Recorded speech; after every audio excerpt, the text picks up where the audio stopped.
Fala galerinha, tudo bem com vocês? Professor Everton Seixas Cardoso, professor de História, e hoje nós iremos falar de um dos maiores acontecimentos da história, que vai mudar o mundo contemporâneo e também terão impactos no Brasil.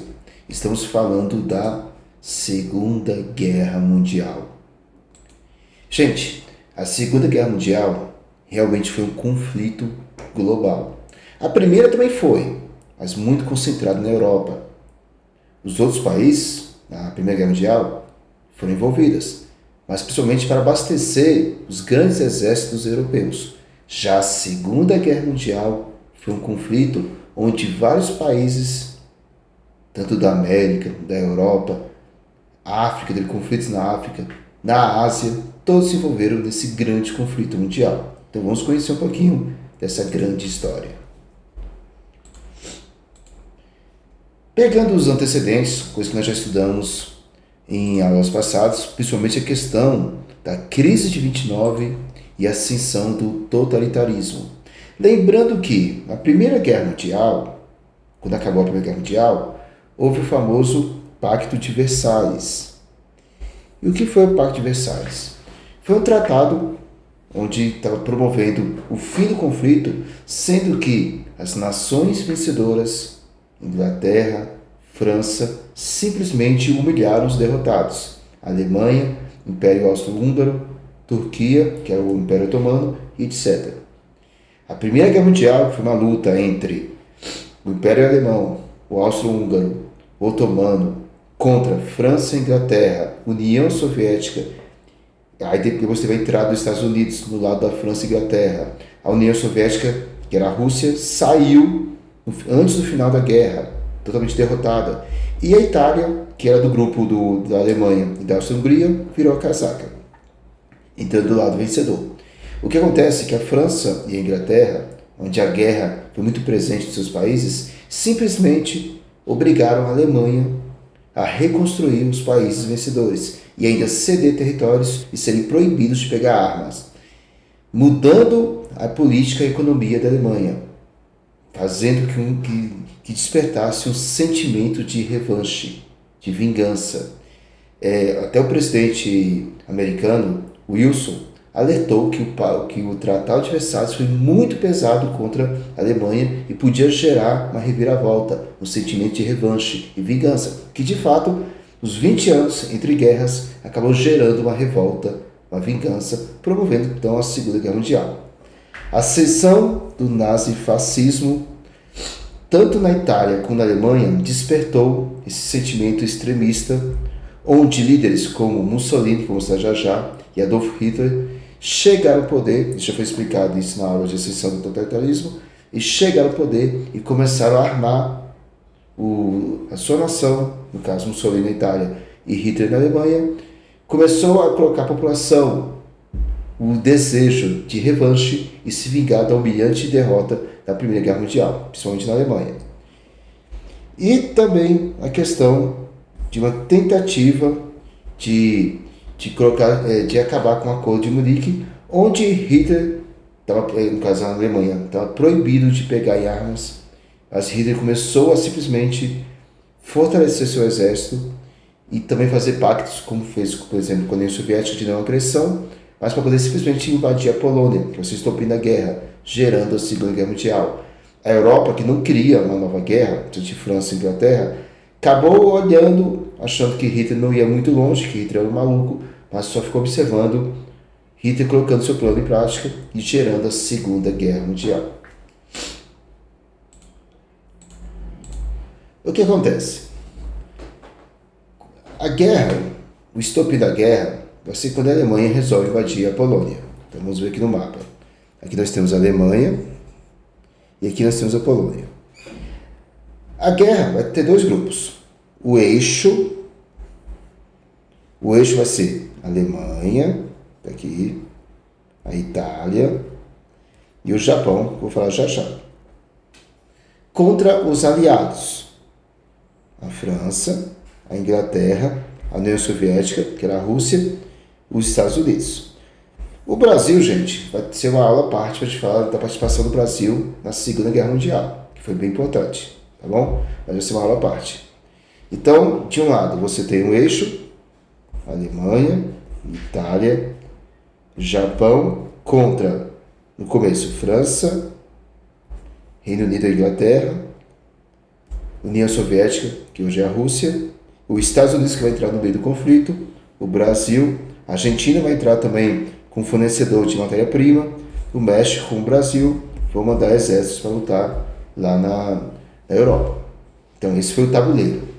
O estopim da guerra, gente, foi depois que fez o pacto entre Hitler e Stalin. Foi um pacto feito, deixa eu pagar aqui, para uma bagunça danada.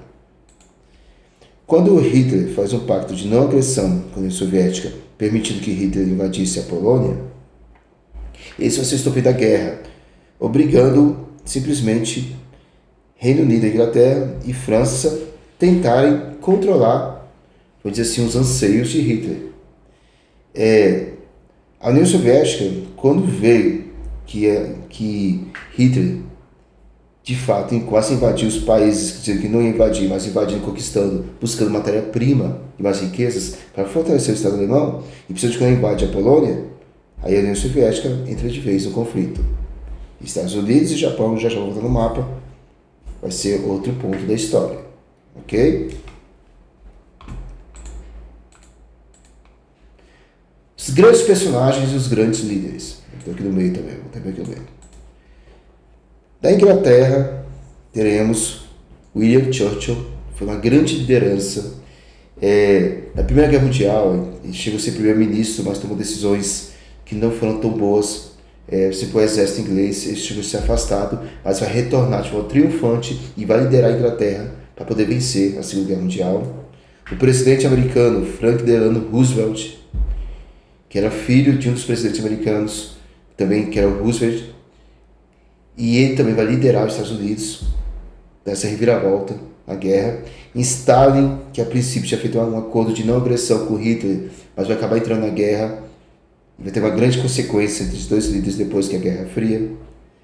Do lado do eixo, Hitler, como eu contei a história na aula passada, quando ele reconstruiu a Alemanha e seu desejo de vingança.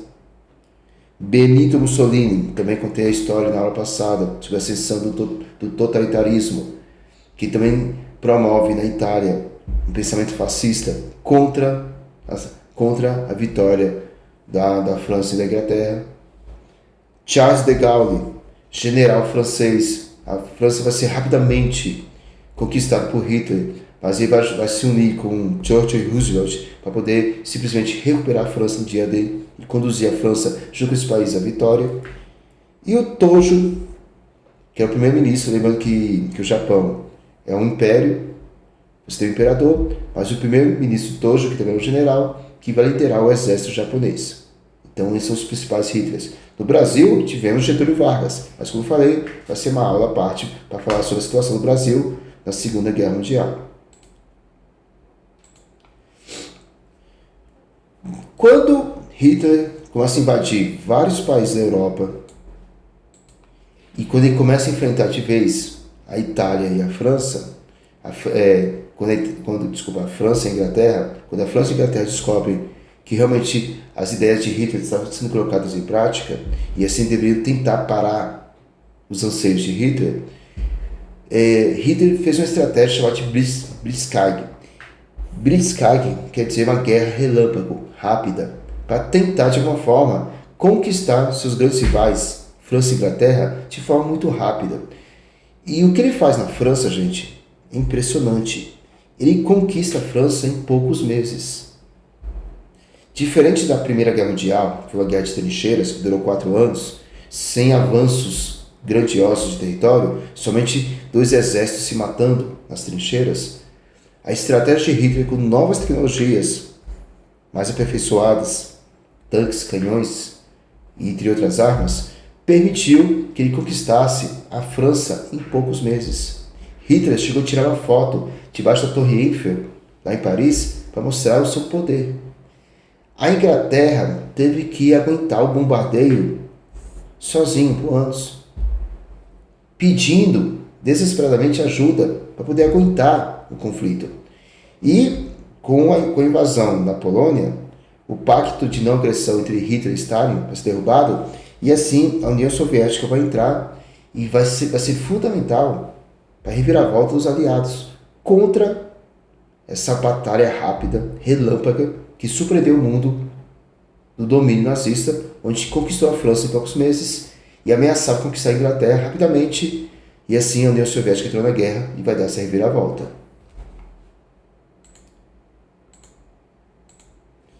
Mas vamos dizer assim, o grande apoio que vai ajudar a Inglaterra e a França a vencer essa guerra vai ser a entrada dos Estados Unidos. Os Estados Unidos só vai entrar na guerra 2 anos depois, quando teve o ataque na base naval que fica no estado do Havaí, que são um arquipélago de várias ilhas, e lá tinha a base naval de Pearl Harbor. O que acontece? O Japão, gente, deixa eu voltar aqui para o mapa, liderados por Tojo, o Japão, ele fez pactos tanto com a Alemanha como a Itália para que pudesse fazer seu expansionismo no Pacífico, inclusive na China, invadir a China. Os Estados Unidos, que não queria entrar na guerra, mas ficou observando a ascensão rápida de Hitler e também o Japão aqui no Pacífico, ficou só observando, mas se preparando. O que acontece é que quando os japoneses atacam o Havaí, que fica mais ou menos por aqui, no chamado de Pearl Harbor, onde simplesmente aviões japoneses atacam a base naval, enquanto os americanos estavam dormindo, descansando, foram pegos de surpresa. A população americana ficou indignada. O governo americano teve que aceitar e entrar na guerra, e isso vai dar uma reviravolta importantíssima. Alguns estudiosos falavam que os Estados Unidos, se entrasse na guerra, ainda mais se o Japão atacasse os Estados Unidos, queria se concentrar somente lá no Pacífico e não iria atacar a Europa. Os Estados Unidos, sob a liderança de Roosevelt, consegue, com forte apoio popular, com a população assim, querendo dar uma resposta, a indústria de automóveis com a Ford, aí nasceu a Jeep também, a Chevrolet, que é a GM, deixando de fazer carros para produzir armas, aviões e tanques, conseguiu dividir seu exército em 2 frentes, tanto atacando a Europa como também o Pacífico. E assim, a entrada dos Estados Unidos foi fundamental para a vitória dos aliados. A Batalha de Stalingrado também é considerada uma das reviravoltas da guerra.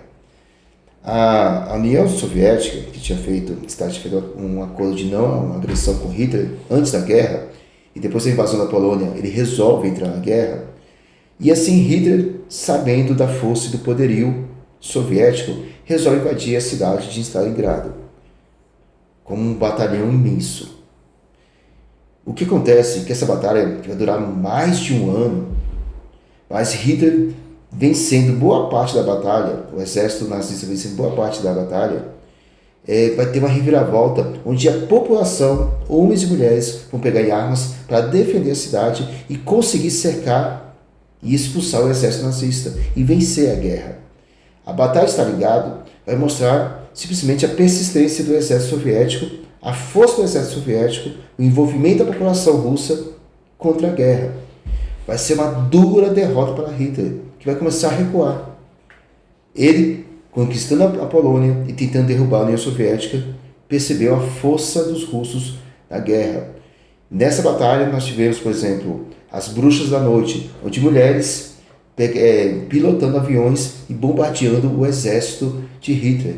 Então, uma batalha que durou mais de um ano, onde a população ficou escondida, oprimida, dentro de suas casas, resolveu pegar em armas e trouxe uma grande reviravolta, levando à derrota de Hitler.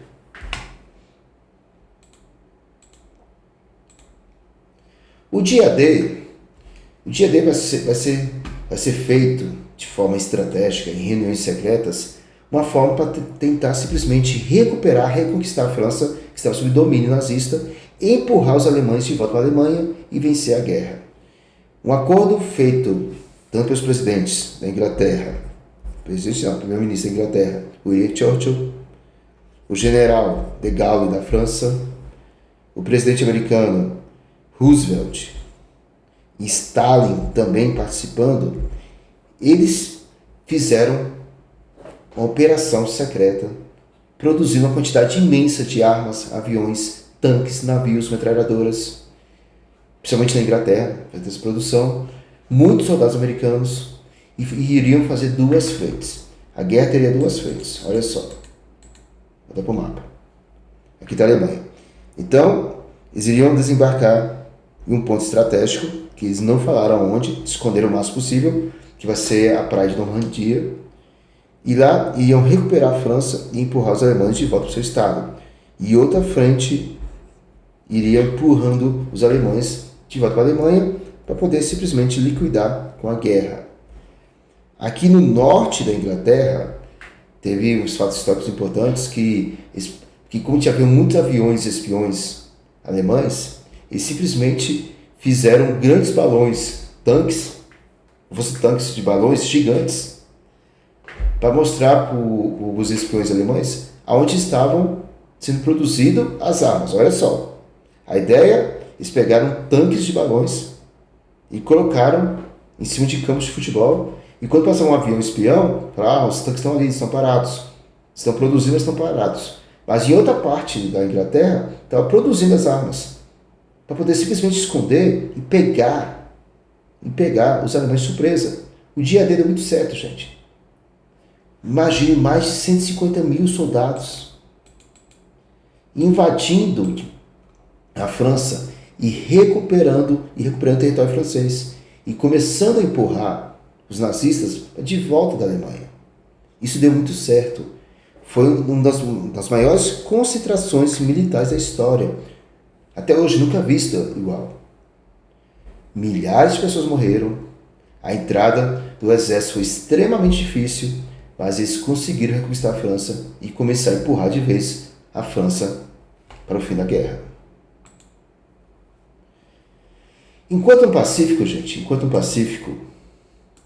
a guerra estava pegando fogo, mas antes de eu falar assim, como foi o final da guerra, né, na Europa, para depois eu falar do Pacífico, deixa eu voltar aqui, porque senão eu vou quebrar aqui a história. Olha só. Antes de falar do Pacífico. Havia uma aposta, principalmente entre Estados Unidos contra a União Soviética, uma aposta para ver quem chegasse primeiro na Alemanha e derrotasse Hitler. Muitos diziam que quem chegasse primeiro, Estados Unidos ou União Soviética, no caso o exército, e derrotasse Hitler, iriam pegar o território alemão como um país aliado. Alemanha, território central da Europa, terras férteis, um parque industrial gigantesco. E isso levou uma corrida entre esses dois países. Tanto Roosevelt e Stalin apertaram as mãos para poder fazer essa aposta. O dia D, promovido por Inglaterra, França e Estados Unidos, recuperaram a França rapidamente. Mas a batalha ali, entre a fronteira França e Alemanha, foi uma batalha muito dura, difícil de penetrar. E o que acontece? Stalin conseguiu recuperar a Polônia e conseguiu entrar na Alemanha primeiro que o exército americano.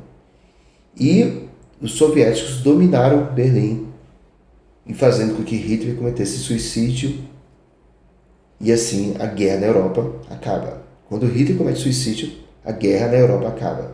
Antes disso, o exército americano, junto com o exército francês, e também a FAB e a FEB, que eu falo isso com o de Brasil, da Era Vargas, que é a Força Aérea Brasileira e as Forças Expedicionárias Brasileiras,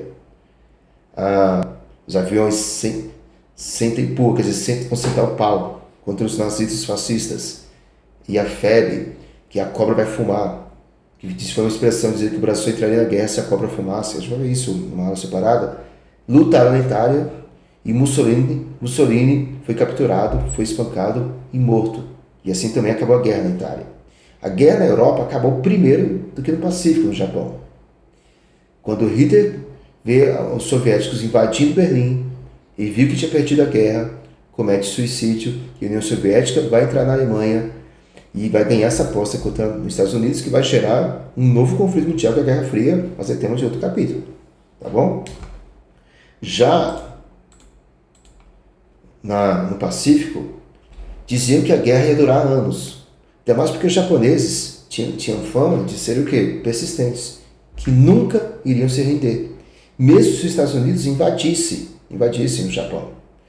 Os japoneses cometeram uma estratégia também, que o pessoal ficou assim, bem impressionado, que eram os kamikazes, aviões suicidas. Como assim aviões suicidas? Os japoneses não tinham como fazer uma viagem atravessando todo o Oceano Pacífico, bombardear os Estados Unidos ou as bases navais e retornar para o Japão. Então é uma viagem só, uma viagem única, onde os aviões saíam do Japão, atravessavam o Pacífico para atacar bases navais ou simplesmente navios de guerra que estavam se aproximando do Japão, mas não conseguiam retornar.